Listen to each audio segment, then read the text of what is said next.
نزیکەی 50 ساڵ دەبێت بەکارهێنانی چیسی پلاستیکی ئەوەی پێی دەوترێ عەلاگا بە شێوەیەکی بەربڵاو لە هەرێمی کوردستانە تەشەنەی کردووە. ڕۆژانە خەڵک دەیەها دانەی لێ بەکاردەهێنێت. پرسیارێکم ئەمەیە، ئایا لە مەترسێ ژینگەی و تەندروستەکانی ئاگادارن یان نە؟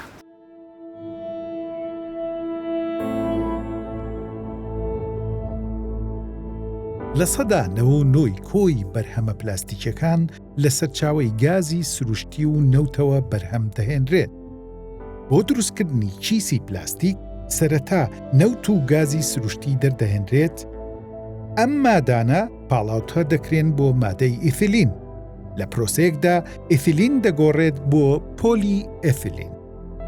دوجار ئەم پێکهاتەیە دەتوێنرێتەوە و دەکرێتە دەنگکۆڵەی پلاستیکی و ئەم دەنگکۆڵانش دیسان گەرم دەکرێن بۆیە ئەو شێوە وەرگرن کە خواستی لەسرە. دوو جۆری سەرەکی پۆلی ئەثیلینمان هەیە. پۆلی ئەثیلینی بە چڕی بەرز وەک چیسی خواردن بەکاردەهێنرێن. هەروەها پۆلی ئەثیلینمان هەیە بە چڕیەکی کەم کە چیسی بازاڕکردن و چیسی نایلۆنی شەخەڵی لێ بەرهەم دەهێنرێت. لە جیهاندا ساڵانە 5 تریلیۆن چیسی پلاستیکی بەکاردەهێنرێت. بەڵام لە وڵاتێک و بۆ وڵاتێکی تر دەگۆڕێت. بە نمونە لە ئەمریکا ساڵانە تاچێک 365 چیسی نایلۆن بەکارهێنرێ، واتە ڕۆژی یەکدانە. لە دانیمارک تاچێک ساڵانە تەنها 4 چیسی پلاستیکی بەکارهێنێت. بەڵام ئایا لە هەرێمی کوردستانە ئەم ڕێژەیە چەندە؟ بەپێی ئامارەکان هەر تاچێک ڕێژەیەکی زۆر گەورەی بەردەکەوێت لە بەکارهێنانی چیسی پلاستیکدا. ئێمە وەکو خۆمان وەکو سوپەرمارکێتی سیتیستا ساڵانە 25 تەن لە چیز بەکارێن. کاتەگەر ڕێژەی ئەمە بێن و وردی کەینەوە بریتە لە مانگی 2 تەن. 2 تەن زۆرە بۆ ئەوەی کە ژینگە وێران کات. لانی کەم لە مارکێتێکە. چەندەها مارکێت لەم شارەیە هەیە، چەندەها مارکێت لە وڵاتەیە هەیە.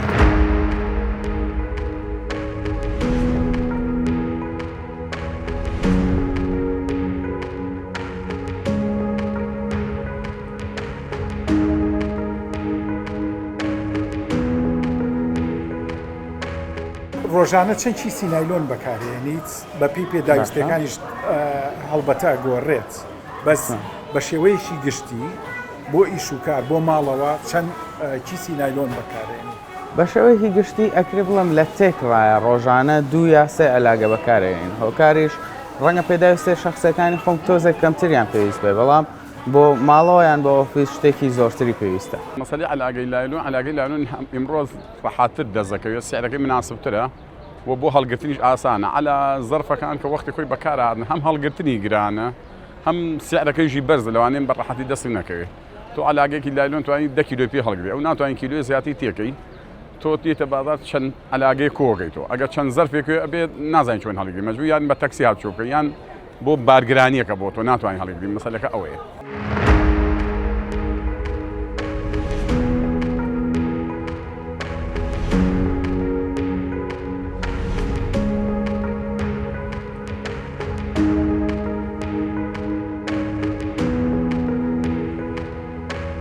ئێمە لێرە خاڵێکمان بەکارهێنەوە کە توانیمانە لانی کەم لەم شوێنەی خۆمانە ئەوەی لە دەستمانێت بیکەین. چیسێکمان هێناوە بۆ بابەتی میوە، ئەگەر لێرەوە بە تەواوی سەیریکەین. بەڵێ. ئەمە ژینگە پارێزی تاڵ. ئەمە ژینگە پارێزە. هاوڵاتی هەندێک گلەی هەیە لەسەر ئەم شێوازی ئەم چیسە، ئەڵێ دەستکی نییە. بێگومان دەستکی نییە. هەڵگرتنی زۆر ئاسان نییە.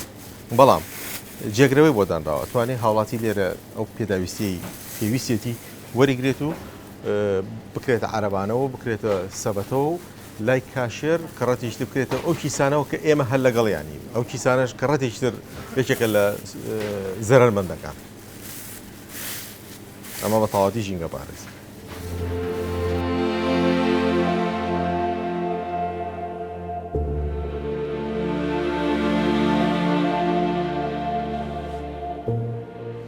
بای 5 ساڵ بەرێ با گەرم بێ. نایلۆنێکی شم بیتێ؟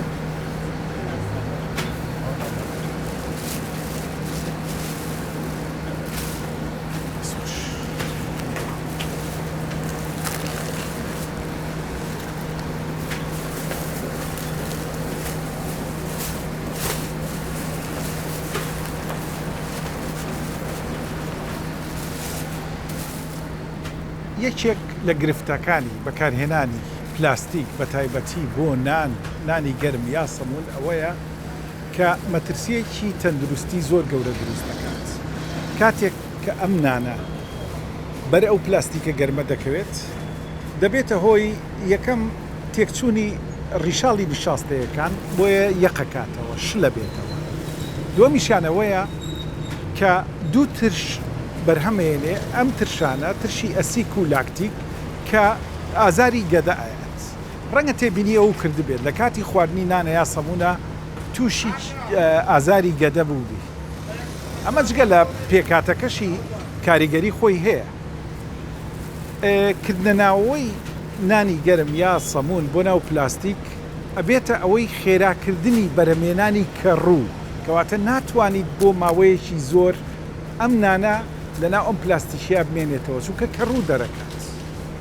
لە هەمووشی مەترسیدارتر ئەوەیە کاتێک ئەم نانە گەرمە بەرە و پلاستیکە ئەکەوێت بە گەرمی دەبێتە هۆی کالێکردنی لەگەڵ پلاستیکەکەیا و دەبێتە دەردانی وردیلەی پلاستیکیە گەردیلەی پلاستیکیە ئەوەی پێی دەوترێ مایکرۆپلاستیک کە ئەمانە ئێمە ڕۆژانە ڕەنگە بە دەیەها گرام لەم وردە پلاستیکانە بخۆی.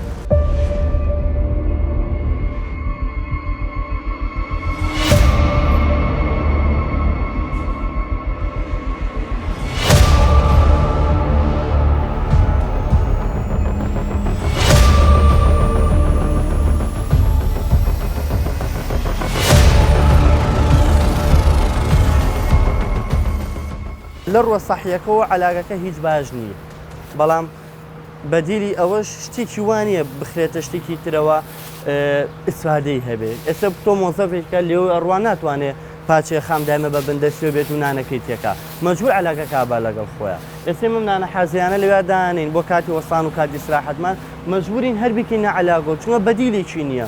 ماوەیەک بوو بە مقەباش موادێک ئەوە نەبوو شتێکی باش بێت دروست بکرێت. پێشوەکەی زۆرتر بوو لە چاو ئەمەیە دووقاتی ئەمە بوو. هیچ نانەوەیەک بەرگەی نەگەر هەتاکو مانگێک مەقەبا بەکاربێنێ بۆیە مەجبوریان کردمانەوە بەمەی خۆمان.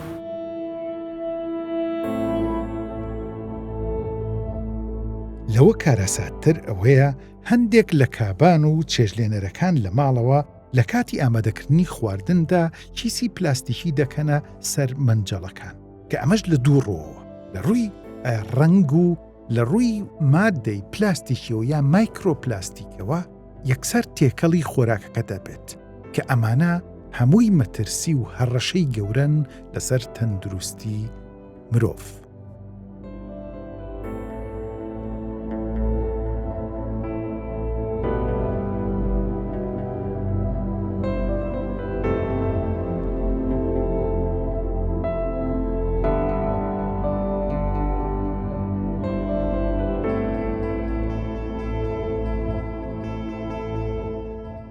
ئێستا بەرەو نەخۆشخانەی هیوا بەڕێکەوتم.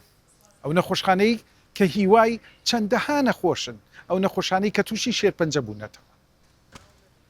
پسپۆڕێکی شارەزا لە بواری خوێن و نەخۆشیەکانە پێم دەڵێت کاریگەری مایکرۆپلاستیک و بەکارهێنانی چیسی پلاستیک و هەموو بابەتە پلاستیکەکان چ کاریگەریەکی کاتە سەر جەستەی مرۆڤ و خوێنی مرۆڤ.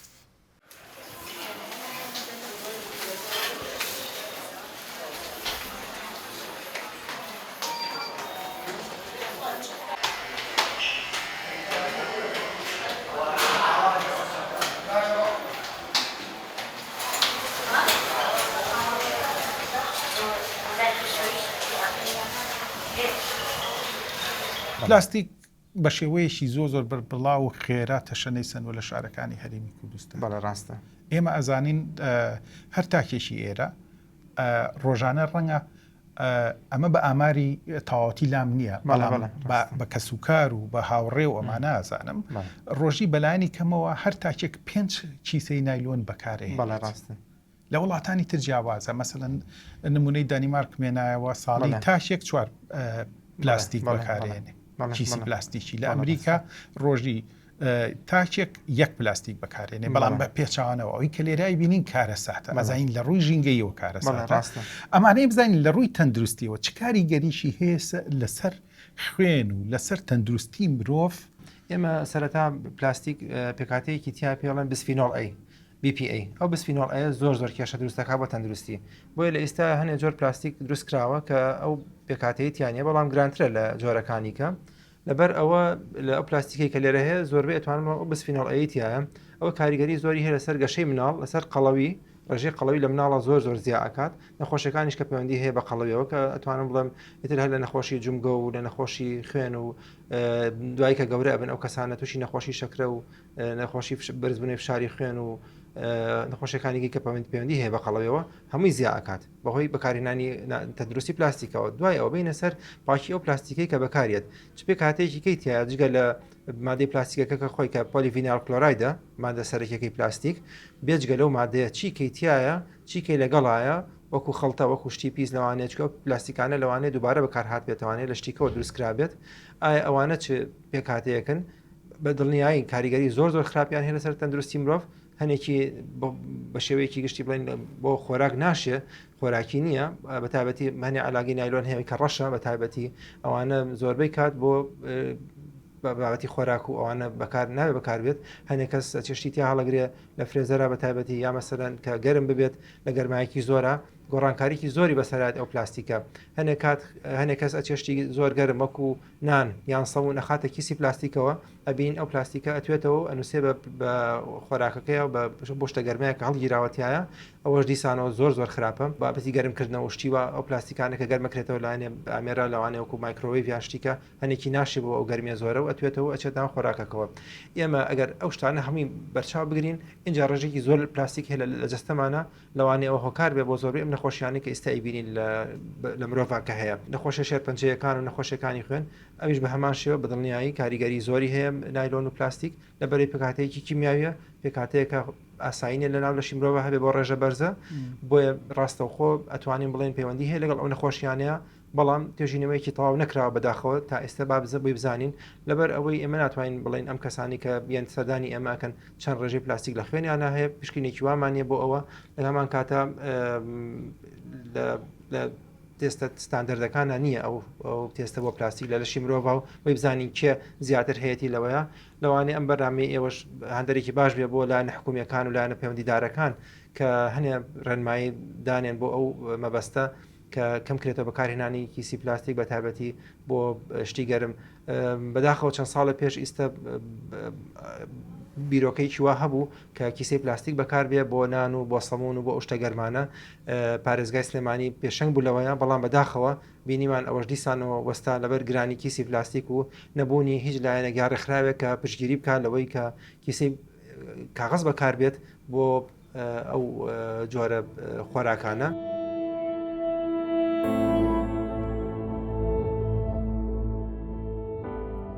لە ئێستادا بەرەو قایمقامیەتی سلێمانی دەڕۆم بۆ ئەوەی چاوم بکەوێت بە لیژنە پەیوەندیدارەکان گفتوگۆیەک بکەم لەسەر بڵاوبوونەوەی کیسی پلاستیکی لە ناو شارەکەدا.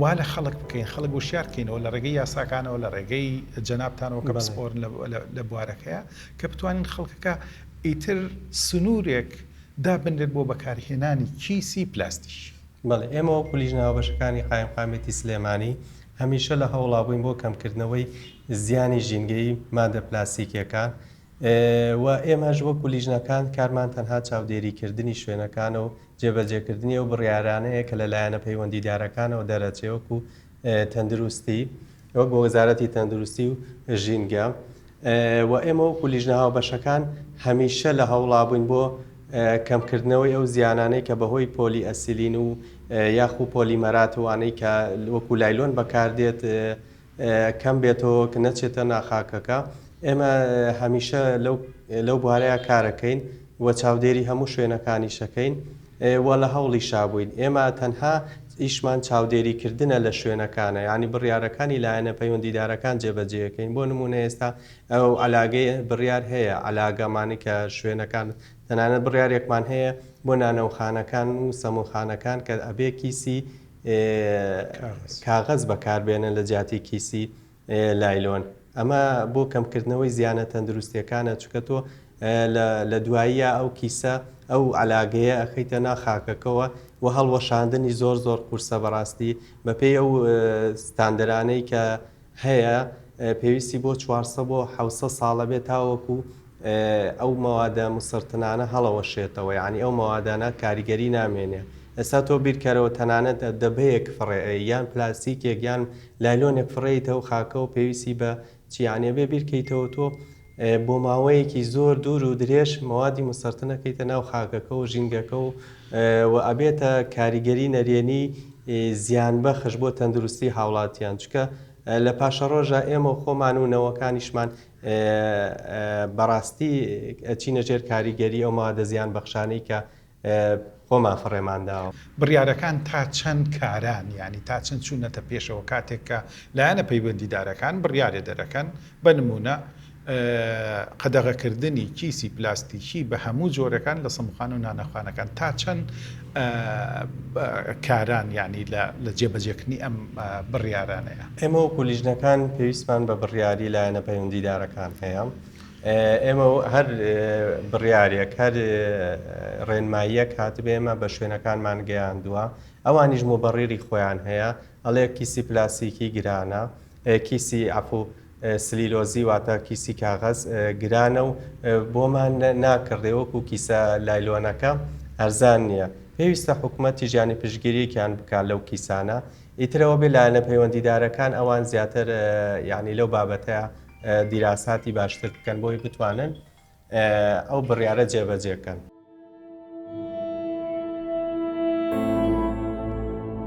ئاماری بەڕێوەبردننی پاژماوەی پلاستیک لە سەرانسەری جیهاندا تەنها لە ساڵێکدا ساڵانە 360 ملیۆن تۆن مەتر سێجا دەبێتە شەخەڵ و زبڵ.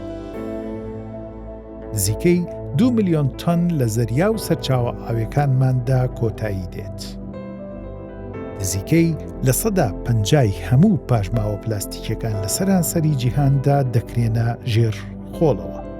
تەنها نزیکەی لە 9 پلاستیک ڕیسایکل دەکرێت و نزیکەی لە 10 پاژماوە پلاستیکەکان دەسووتێنرێن.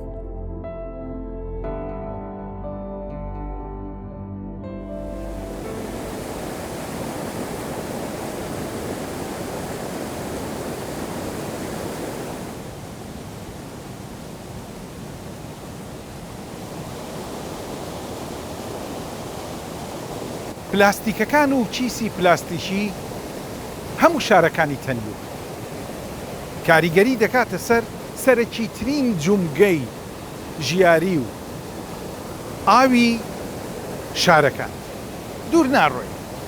ئەمە سەرچنارە یەکێکە لە سەرچاوەکانی ئاوی خواردنەوەی ئەم شارە. وەی کە دەبینین کارەساتێکی گەورەیە. پلاستیک و کیسی پلاستیکی بەسەر ئاوەکانە شەپۆلەکە. شیبوونەوەی ئەم پلاستیکە لە ئاودا بوونی مایکرۆپلاستیک و واتە پلاستیکی ورد لە ڕێگەی خواردنەوە دەچێتە ئەم جەستەی ئێمەوە.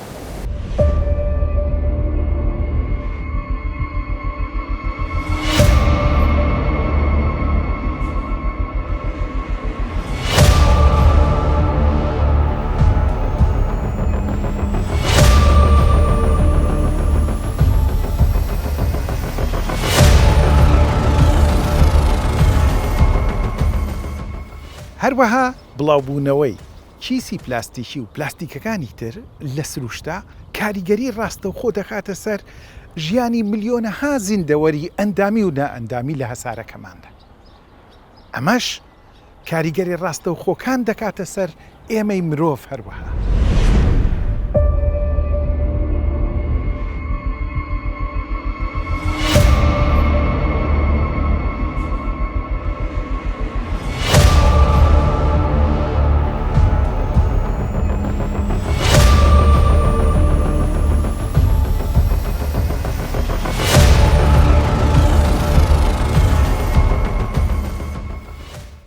بوونی ئەم ڕێژە زۆرەی کیسی نایلۆن و پلاستیکەکانی تر دەبێتە هۆی وێرانکردن و پیسکردنی خاک.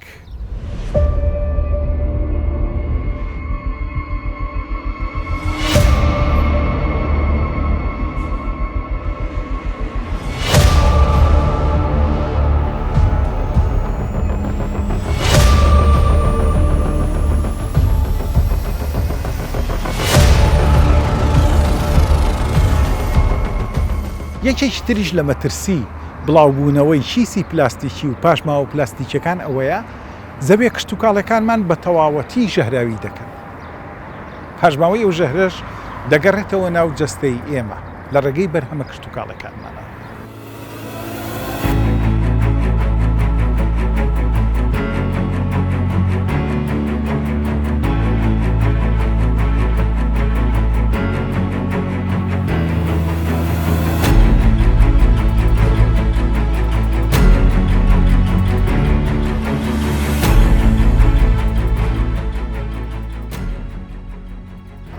یەکێک لە کێشەکانی بڵاوبوونەوەی چیسی پلاستیکی و پاشماوە پلاستیکیەکان ئەوەیە ئەبێتە هۆکاری گرتنی سەری مەنهۆڵەکان کە ئەمەش هۆکارێکە بۆ پەنخواردنەوەی ئاو و دروستبوونی لافاو لە وەرزی بارانبارندا.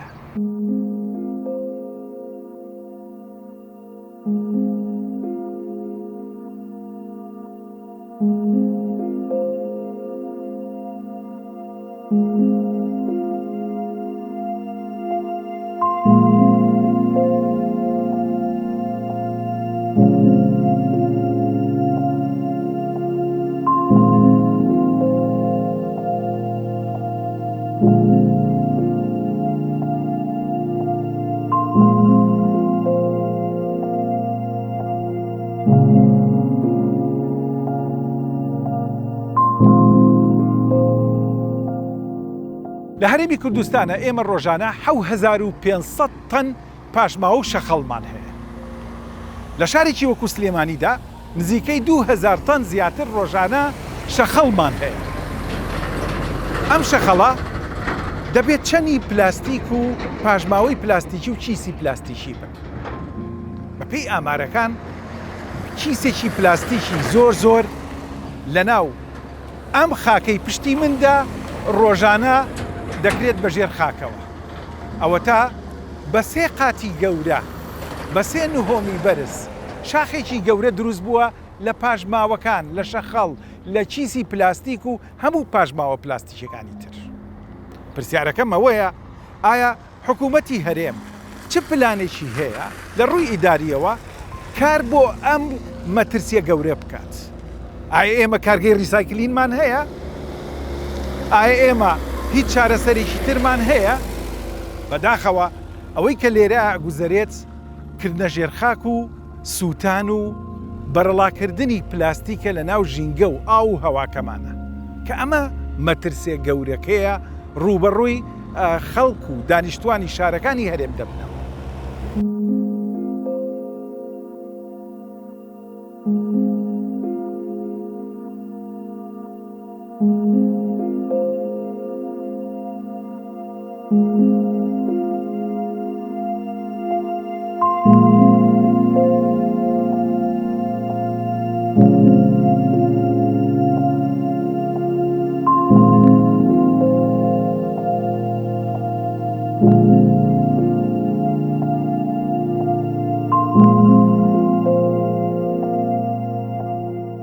لە ئێستادا سەردانی یەکێک لە ڕێکخراوە ئاو پارێزەکانەکەم کە ماوەی 16 ساڵ زیاترە لەم بوارەیە ئیشەکەن. بزانین کێشەی پلاستیک بە تایبەتی کیسی نایلۆن و هاوشێوەکانی کاریگەرێکی چییە لەسەر ئاو؟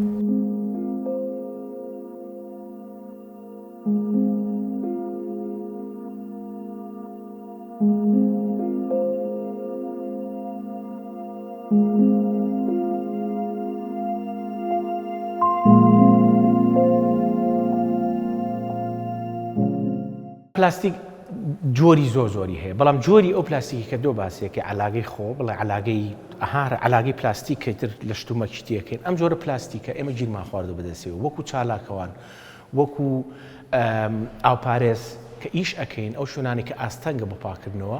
ئێمە شاید حاڵی ئەوەین کە چەندێک بۆ نمونە ئیشەکەی ئێمە قورس کردو ئەم پلاستیکە زوو هەڵەوەشێتەوە بە خۆر بە ئاوەکە ئەمە ئەبێ بە پاودەر ئەبێ بە پاودەرێکی یعنی من پلاستیک فڕێراوە مایش پێ نەچووە یعنی واشی بۆ تۆ لە گڵوهینەکە کاڵمان گرتێتەوە هەر پاودەر بۆ جا ئەو پاودەرە چی لێت ئەچێتەوە ئاوە ئەچێتەوە خاکەوە کە چوو ئاوە و خاکەوانە ئەیەتە دەستەی تۆشەوانە چکە ئەو جستەی تۆ ئەو خۆراکی کە ئەو ئاوی کە دەی خۆی توانێ تۆ ئەم ماوادانەکە بەجێڵی شی ئەبنەوە لە هەوایە لە خاکە شی ئەبنەوە چی لێ کە شی بوانێ ئەچێتەوە ناو ئەو خاکە جاریش کە خۆی لە کوێ بینێت و لە جستەی توابێت بۆیە ئەم جۆرە پلاستیکانە ئەم جۆرە ماوادانە جاران بەشێک نەبوون لە ژیانی ئێمە ئێستا وەلو بۆ بەشێک لە ژیانمان بۆ بەشێک لە خواردنەکانیشمان چونکە مانگایە کە ئەو پلاستیکە دەخوا یاخود ئەو ماسیە ئەو پاودەرە ئەبینێ بە خواردنەی بینێومانە کە دەیخوات ئەو ماسیە لە جستەی ئێمە خۆی دەبینێتەوە جا بۆیە پلاستیک ئێستا لە مەرحەلەیەکای لە قۆناغەکەین ئەگەر نەیکوژین دەمان کوژێ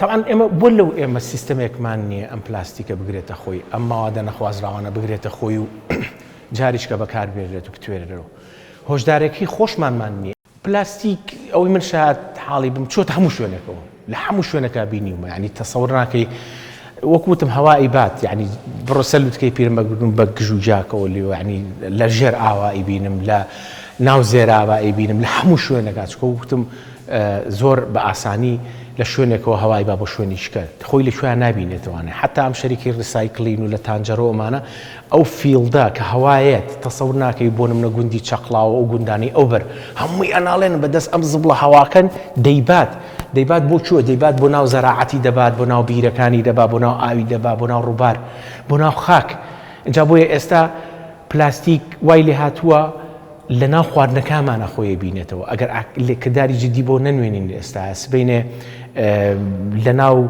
خواردنی هەموو فەردێکە ئەبینرێتەوانێت چکویتە لە ڕێگەی شیرێنمانیەوە بێت لە ڕێگەی دانوڵەوە بێت ئەو خاکی جاستە ئەم پلاستیکە تەنکەشێ وەکو سفرە بەکارینن بۆ زەراعەت ئەوە بە مانگێک شی ئەبێتەوە ورد ئەبێتەوە بە تۆزە چێتەوە ناو خاکەکە جا کۆشی ناکەنەوە اینجا بۆیە ئەو خاکە چی لێت پڕێ بێت لە مایکرۆپلاستیک یعنی ئەسڵەن ئەبێ بە مایکرۆسکۆپ ببینرێت ئەوە نە بچووکە اینجا بۆیە سەیرەکەی ئەوەی کە ئێمە شاید حاڵی بین مایکرۆپلاستیکی بەحیرەکان و ناو ئاوەکان دەریای سوێریش تای سیارە دروستێکە بۆ نمونە ئەبێ بە مایکە تایەکەی خشێنێک کە دووکەڵێکی ڕەشەکەوە هەمووی مایکرۆپلاستیکە ئێکە علاگەیەکیش خۆردای ڕزێنێ و کە ئەبێ بە پاودەر هەمان شتە ئەو پاودەرە ئەچێتە هەموو شوێنێکەوە ئەچێتە هەناسەوە اینجا بۆ ئێستا مایکرۆپلاستیک لە خوێنە دۆزراوەوە لە سی مرۆڤ دۆزراوەتەوە لە ئاوە اینجا بۆیە ئەگەر لە ئێستاە لە هەموو قۆڵەکانەوە کردداری جدی بۆ نەنوێنین وەکو یە ئاماژەم پێ پلاستیکەکە نەیکوژین دەمان کوژێ بۆچی ئەمانە لە ڕووی ژینگەییەوە گرنگە بیزانی کیسی پلاستیک سەدان ساڵ دەخایەنێت تا دەشکێت و شی دەبێتەوە ئەمانە دەبنە هۆکاری پیسبوونی ژینگە لە ڕێگەی مایکرۆپلاستیکەوە زیان بەگیان لەبەرە کێویەکان و ئیکۆسیستمی دەریایی و سەرچاوە ئاوەکان دەگەێنێت مروەژێ و ڕیسایکلکردنیان ئەستەمە چونکە کێشیان سووکە و هەروەها تەنکیشن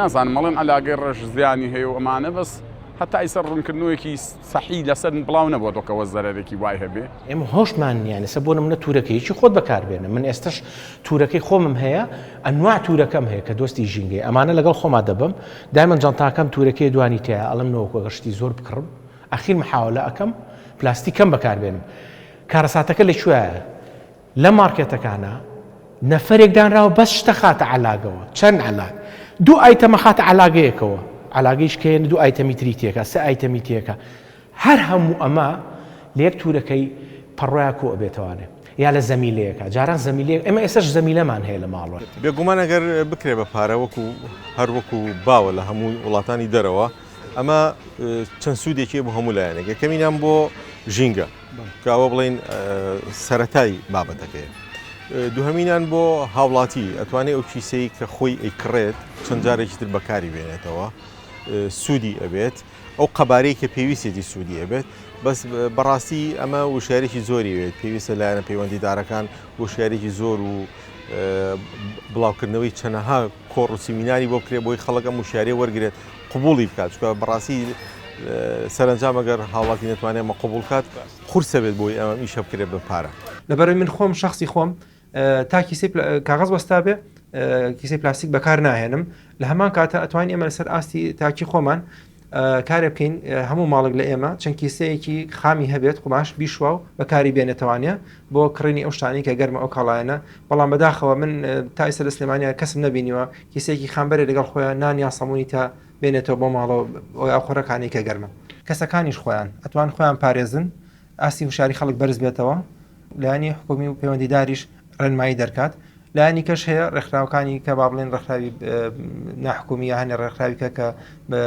پەیوەندی هەیە بە ژینگەەوە ئیشەکانیان ئەتوانن ئاستی وشاری خەڵک بەرزکەنەوە بۆ زۆربەی شوێنەکانی کە ئێمە توانین ئەو شوێنانی کە کیسەی پلاستیک بەکارهێنن بۆ نمونێک ڕێژێکی زیاتر باجیان لێوەرگیرێت یان یارمەتی برێن لە باجە ئەگەر کیسەی کاغەز بەکاربێنن.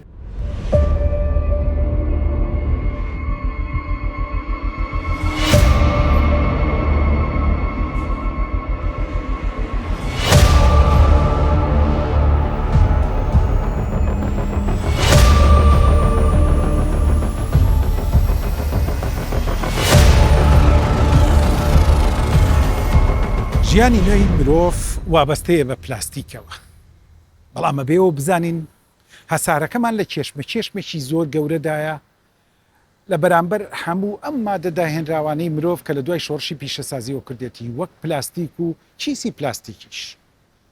چارەسەرەکان وەک چۆن لە ڕابردوودا باو باپیرانمان چارۆکە و تورەکەی خام و زەمیلەی پوش و هەموو ئەمانیان بەکاردێنرا وا باشترە بگەڕینەوە سەر ئەو ڕابردووە ژیان دۆستیە ژینگە پارێزیی کە هەبوو. لە هەمووشی گرنگتر ئەوەیە ئێمە ئەم کیسی پلاستیکیانێک کە لە ماڵەوە هەمانە دووبارە و سێبارە بەکاریان بێنینە.